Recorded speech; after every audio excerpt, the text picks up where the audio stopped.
gusto volver a encontrarlos aquí en la pantalla de 5RTV para otro capítulo de La Vuelta Completa. Y hoy vamos a retomar la historia que empezamos en el capítulo anterior, la historia del cine santafesino. Dijo Fernando Birri: con nosotros, viniendo del pasado, compartiendo el presente y proyectando el futuro, avanzan millones de imágenes de los films del mundo. Multiplicar fotogramas es nuestro compromiso. Estas palabras del cineasta santafesino fueron dedicadas al Cineclub de Santa Fe cuando cumplió 60 años. Y es que directores como Fernando Birri y todas las personas que trabajan en estas instituciones como el Cineclub y las escuelas de cine han contribuido enormemente a la cultura cinematográfica popular en Santa Fe. Y en este capítulo de La Vuelta Completa te contamos su historia.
En la peli hay una cita cinéfila que está presente, me parece, durante el transcurso de toda la película, ¿no?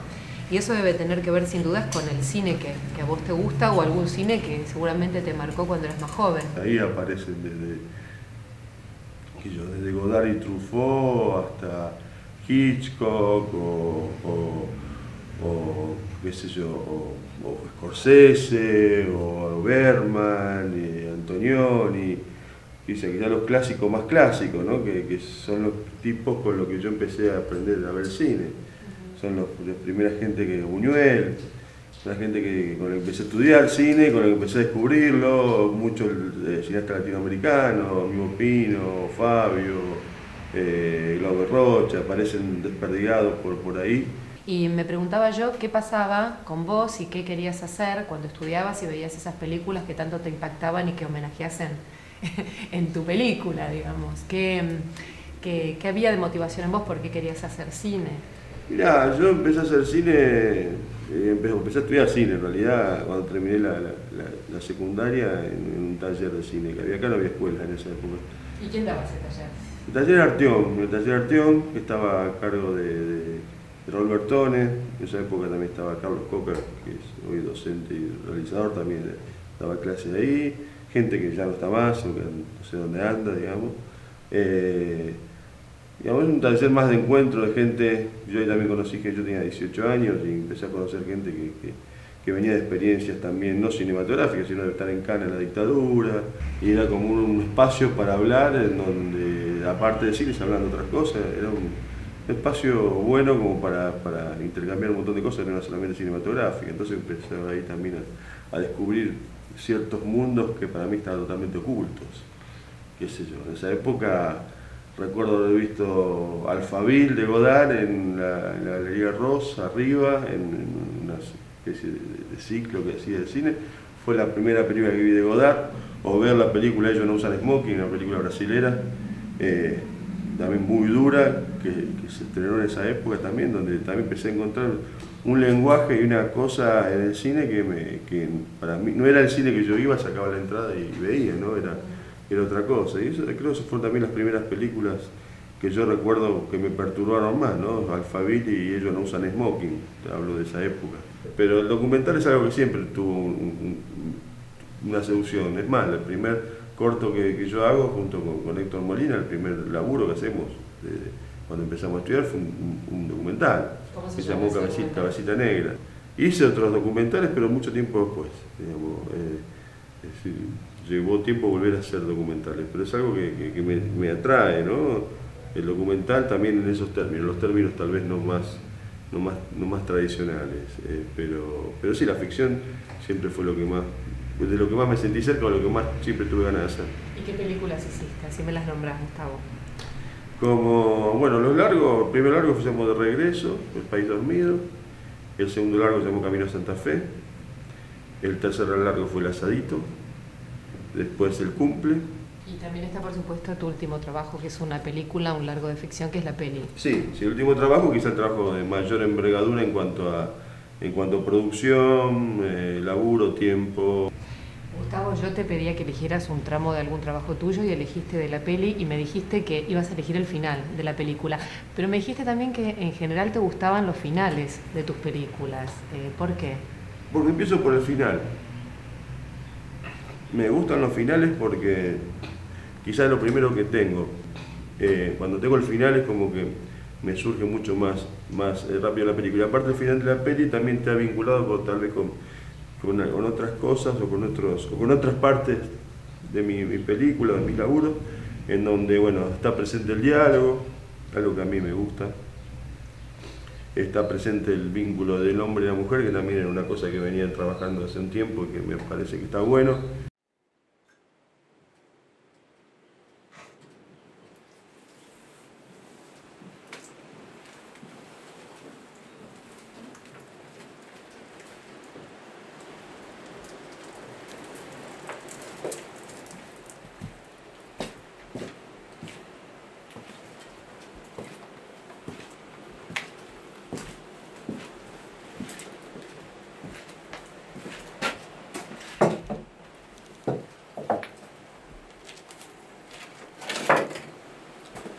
Permiso.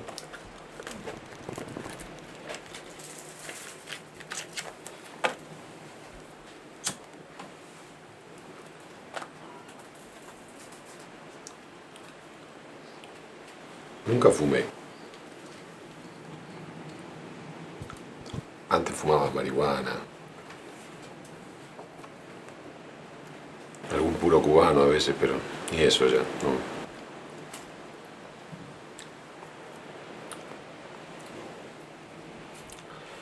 Te veo siempre por acá. Yo nunca te vi. Ah, ¿no? Te atiendo todos los días yo. A veces me siento allá a observarte. No me había dado cuenta. Porque estás muy concentrada en tu cerveza.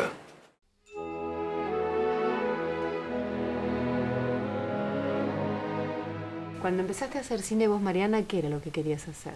¿Qué te planteabas? Y a mí me interesaba mucho la animación. Yo empecé haciendo animación con un grupo conocido junto con Pablo Rodríguez Jaure y Esteban Tolj, que nos autodenominábamos los nivelungos. Y también participaba Pablo Romano, por supuesto, y algunos otros allegados compañeros de la escuela. Y para hablar un poco de tus trabajos, Mariana, el primer trabajo que hiciste, ¿cuál fue? Pero después me gustó indagar en el documental, te decía. El primer trabajo que hicimos en grupo. El primer trabajo fue Las hienas, sobre un cuento de Enrique Medina. O sea, la técnica de animación está siempre presente, casi siempre presente. Como Pintando de Amarillo, por ejemplo, que es un trabajo tuyo, ¿de qué año, Mariana? Pintando de Amarillo del 99, pero llevó muchos años. Comenzó a realizarse muchos años antes.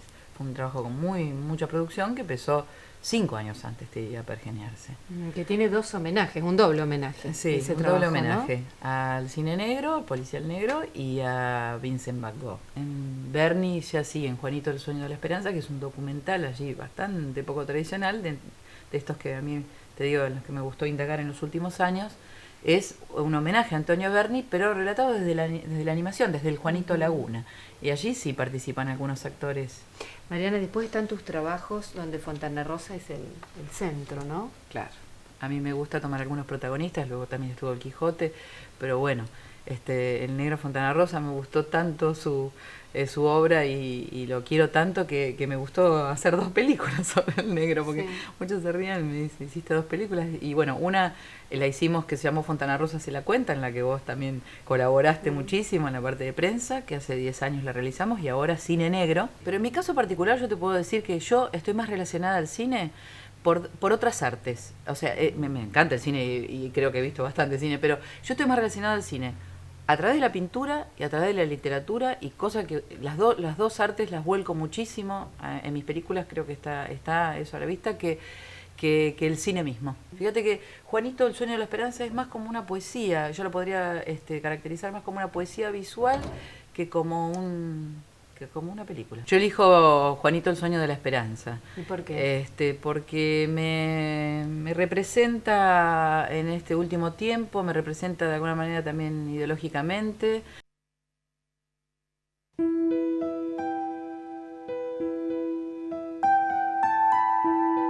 Sé de mi derecho a soñar.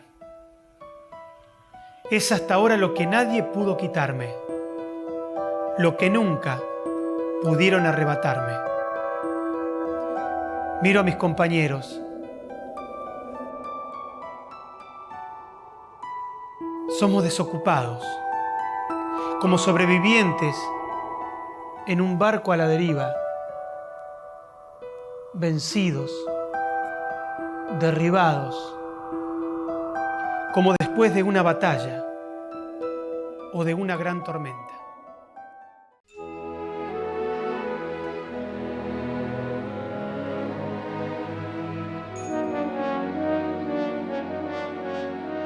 Bueno, efectivamente yo he hecho varias películas casi exclusivamente documentales y con bastante intensidad en los últimos 20 años.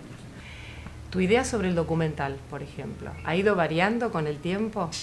Lo que uno pone detrás de la palabra cine en el momento en que termina la secundaria y tiene una escuela de cine a 90 kilómetros, yo vivía en Rafaela y en Santa Fe estaba el Instituto de Cinematografía de la ONL, y entonces estaba esa posibilidad cercana. Detrás de la palabra cine seguramente había muchos elementos que tenían que ver con la cinefilia. Eso que es una especie de adhesión global al cine. Las ideas que uno tiene sobre el documental, digamos, sí han ido volviéndose un poco más complejas. Digamos, la evolución conduce a que prácticamente haciendo solo películas documentales, como en mi caso, tengo la impresión, pero creo que hay razones objetivas que pueden sostener esta idea, tengo la impresión de que el documental no es solo una especie de género aparte, sino que es algo que irriga el cine actual, al menos ese cine que está fuera del cine del mercado. Porque ahí se ven, por un lado, documentales hechos por los más grandes cineastas actuales, sin género, y por otro lado se ven películas que, aún sin ser documentales, creo que utilizan materiales o procedimientos que parecían propios del documental. O sea que de alguna manera hay una difusión de los materiales y procedimientos documentales en el cine. ¿Cuáles son las razones por las cuales vos dirigiste Nadie Nada Nunca, quisiste hacer, a partir del libro de Saer, una película? Bueno, la única película de ficción que yo hice fue Nadie Nada Nunca, que es un largometraje corto, pero es un largometraje filmado en 35 milímetros. Me parece que los materiales ofrecidos por la narrativa de Saer y sobre todo por Nadie Nada Nunca, un caso parecido sería Glosa, digamos, la nobleza de esos materiales que eran imposibles de repetir en cine, que simplemente incitaban a buscar en el campo del cine procedimientos, formas simétricas, no sé, parecidas, primas, no sé bien qué cosa, hacía que ese fuera un material digamos, sumamente atractivo. Lo que está apareciendo, lo que estamos viendo en ese monitor, es el fragmento que vos elegiste, Raúl, que pertenece a tu último trabajo. Jazz es una película que muestra a un grupo de jóvenes músicos aprendiendo a hacer jazz, música de jazz. Y el fragmento que elegí es el momento final de la película en la que nuevos músicos se acercan y son elegidos en una especie de casting que se hace de los músicos para integrar ese grupo que luego va a trabajar, etcétera, etcétera. La idea que está en la película es que el trabajo artístico es también un trabajo.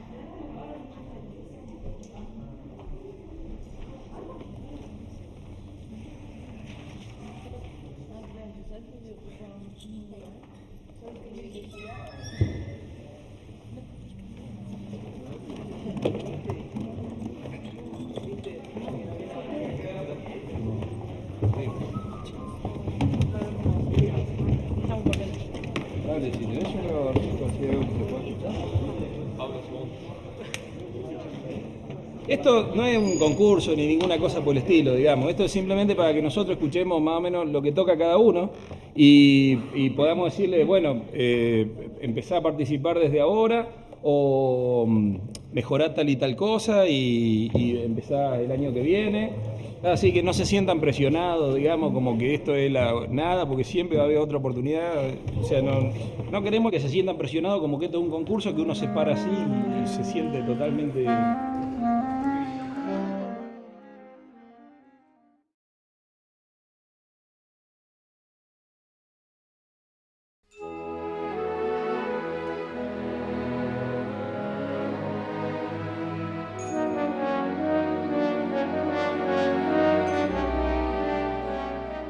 Me acerqué al cine a través de un amigo que estaba haciendo el taller de Arteón y me invitó y me sumé ahí y siempre jodo contando que como yo trabajaba en un banco, iba de saco y corbata, me dijeron vos sos productor y me pusieron a hacer producción en el primer cortometraje.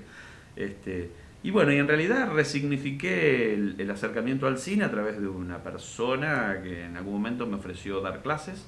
Y después hubo, otra vuelta más que fue tener que fundamentar con mis imágenes lo que decía teóricamente en las clases, digamos, en la necesidad de decir, no puedo hablar de cine si no hago cine. Yo no podría hacer un cine sin desmerecer ningún tipo de cine, pero digamos, no podría hacer algo en el cual no haya mucha operación y mucha cosa de manipulación de la narración. O sea, me cuesta, digamos, me costó, por ejemplo, en el caso del documental de Birri, decir Birri habla y yo prácticamente no opero sobre eso. Contame cómo se llama ese documental. Se llama Donde comienza el camino. Yo creo que no se puede separar a Birri de la figura del gran maestro y del gran padre. En realidad, lo más interesante que a mí me parece rescatar de Birri es la cuestión de que el tipo está dispuesto a aceptar la muerte del padre, o sea, se pone en padre, pero a su vez está siempre dispuesto, cosa que es bastante complicada en los grandes maestros, ¿no? O sea, como que... Y bueno, me parece que hay también una frasecita que tenía por ahí que dice que el verdadero maestro es aquel que elabora pacientemente su propio suicidio, es aquel que enseña pensando que los alumnos lo van a superar en cualquier momento. Digamos. Me parece que eso pasa con Birri, ¿no? También hiciste un largo de ficción que se llama A cada lado. Esa película, bueno, debes tener una relación muy afectuosa con ella, ¿no? Película que todavía no se conoce. La película en realidad empezó también investigando, en realidad yo estaba trabajando una historia de un documentalista que en los 70, 80 estaba comprometido con la realidad, que eso viene de Birri, esa era la primera historia. Y entonces después, bueno, paralelamente surgió la aparición de ese monstruo que es el Puente Rosario Victoria e incluí esa historia, la del documentalista, dentro de la ficción, de armar una ficción que también empezó siendo un documental sobre el Puente Rosario Victoria, que terminó siendo una ficción donde el Puente Rosario Victoria es el hilo conductor y donde una serie de personajes gira en torno a esa construcción. Se comunica, como nexo, y básicamente nexo, como un nexo narrativo, ¿no? Y hay varias historias en la película que hay se van 5 cruzando. historias, traté de buscar una estructura coral. ¿Y qué pequeño fragmento de esa película nos regalarías y por qué, Hugo?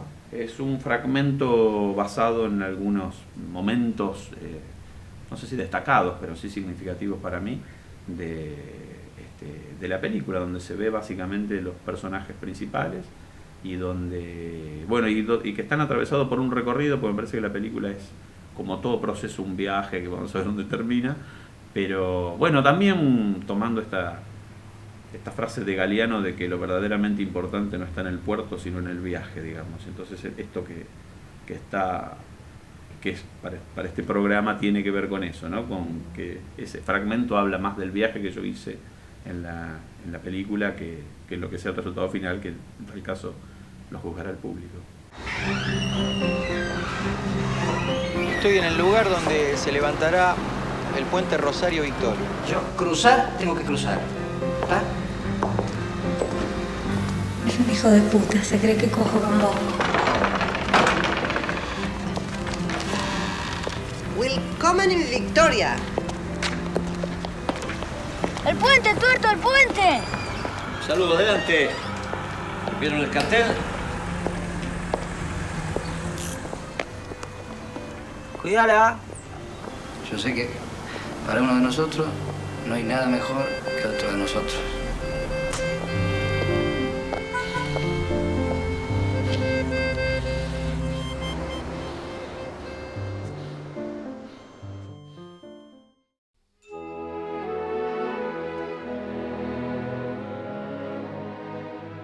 ¿Cómo es el cine que vos haces? O si ese cine que vos haces puede estar encuadrado dentro de algún nombre, de algún cine, digamos que se conozca como tal.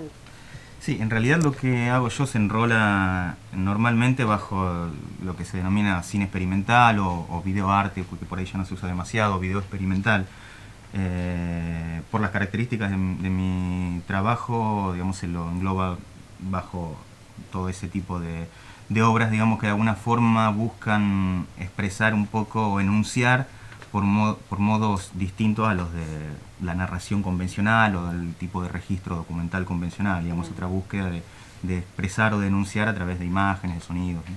En tu propia obra, ¿vos identificás alguna de estas corrientes? ¿Te encuadrás con una con otra o hay una subjetividad, digamos, que entrecruza, combina? No me identifico plenamente con ninguna de las corrientes o escuelas así más identificables, ¿no? Sí tomo elementos de algunas. Hay algo que para mí es fundamental en mi trabajo, que es la apropiación de material ajeno, la utilización de archivos, tanto el cine primitivo, justamente el cine primitivo, archivos de televisión, archivos hogareños, propios o ajenos, o sea, viejos registros Super 8, registros en VHS. Mi trabajo un poco se basa en la reelaboración de todo ese material, que bueno, es una gran corriente dentro del cine experimental, el que se llama found footage o metraje encontrado. Todos mis trabajos, casi todos, aunque a veces no esté acreditado, están elaborados los textos en base a obras de Marguerite Duras. Y los títulos tienen mucho que ver con cierta poética de Duras.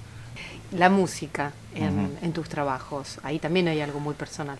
Sí, la música desde el 2001, cuando hice La disección de una mujer ahogada, que hicimos la banda sonora con Carolina, digamos, mi esposa, y con Fernando Romero. Hicimos la música y tuvo como una entidad aparte esa música, ¿no? Y decidimos abrirnos como grupo, como Vera Baxter. Tomaron una línea independiente a la de la banda sonora de ese video, ¿no? A partir de ahí es como que es fundamental, digamos, está totalmente asociado. Hay imágenes que hago, que trabajo, que inmediatamente me remiten a cosas de Vera Baxter. Hay cosas de Vera Baxter que ya sé que van a ser utilizadas en un video. Bueno, hay trabajos así importantes. Uno de los más importantes es la progresión de las catástrofes. Este trabajo está realizado a partir de una escena de una película de John Ford, del Hombre Quieto, y de textos de Duras. Todo esto, de textos de Duras y de Godard, perdón, un pequeño diálogo de una película de Godard. Todo esto está como reconfigurado, releído a partir de una cuestión absolutamente personal. Es como casi una declaración de amor el video, ¿no? ¿Y elegiste un fragmento de ese trabajo? Sí, el fragmento es de ese.